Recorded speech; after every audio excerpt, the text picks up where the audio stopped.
Today we're showing you a 2016 John Deere 5045E two-wheel drive tractor.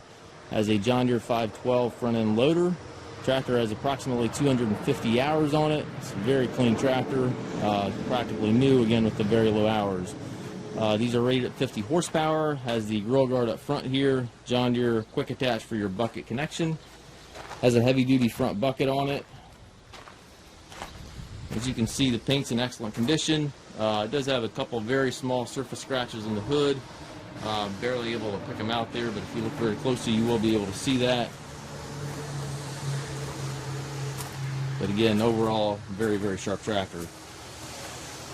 Loader control right here beside the seat. 9-3 gear transmission. You have the 3 gears in reverse on this lever. 3 ranges over there on the other side of the seat.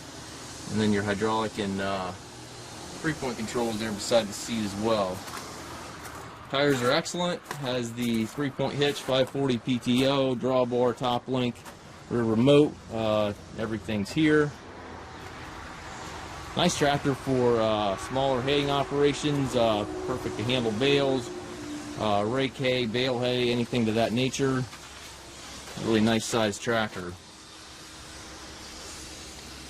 We do take trades. We also offer financing for qualified customers. If you have any questions regarding this tractor or any of our other used machines, please contact us at massedtractor.com.